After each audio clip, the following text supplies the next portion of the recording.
Ahoj, tu je Adam. Dnes si ukážeme, ako vybrať ten správny ovládač pre LED pásiky. Ovládač je potrebný, ak chcete u pásikov regulovať jas alebo meniť farby svetla. Väčšinou dokážu aj rôzne svetelné efekty. Ovládače vo väčšine prípadov zvládnu stmievať 12 aj 24V pásiky. Ak chcete stmievať 230V LED pásiky, je na to potrebný špeciálny ovládač. Stmievače na 12 a 24V sa zapoja medzi trafo a LED pásik a regulujú tak napätie. Stmievače na 230V sa spravidla zapájajú pred zdroj. Možností ovládania je celá rada.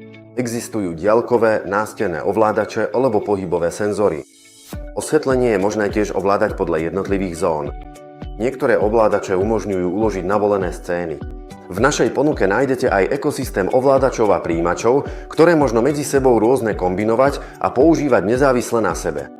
Jednofarebné, čiže monochromatické LED pásiky sa dajú ľahko regulovať pomocou základných ovládačov, ktorých je celá rada.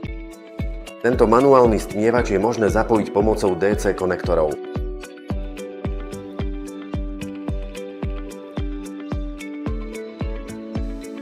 Na výber máme aj celú radu stmievačov na diaľkové ovládanie. Pásiky je možné tiež ovládať pomocou rôznych senzorov a spínačov. Bez ovládača sa nezaobídete pri tzv. CCTLE pásikoch, ktoré umožňujú meniť odtieň bieleho svetla. Tieto pásiky majú oproti jednofarebným 3 káble. CCT pásiky obsahujú dva druhy diód, a to teplú a studenú bielu, pomocou ktorých môžeme v rôznom pomere miešať odtiene svetla. Ak svieti teplá a studená dióda v rovnakom pomere, zmieša sa z nich denná biela. CCT pásiky je možné tiež samozrejme stmierať. Ďalším typom sú farebné RGB LED pásiky, ktoré obsahujú 4 káble. Tieto pásiky umožňujú ľubovoľne meniť farbu. Skontrolujte, či farby vodičov zodpovedajú značeniu na LED pásiku. V tomto prípade je plus čierny kábel. Podľa značenia potom zapojíme káble do prijímača. Plus je čierny kábel, R červený, G zelený a B modrý. Ako sme si už povedali, RGB pásiky umožňujú meniť farby a ovládať intenzitu jasu. Paleta RGB farieb však neumožňuje namiešať čistú bielu.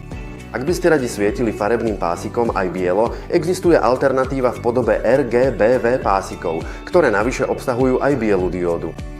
RGBV pásik obsahuje kábel navyše a má teda 5 vodičov. Ovládače si môžeme rozdeliť aj na káblové, rádiofrekvenčné, infra alebo ovládače do hliníkových profilov.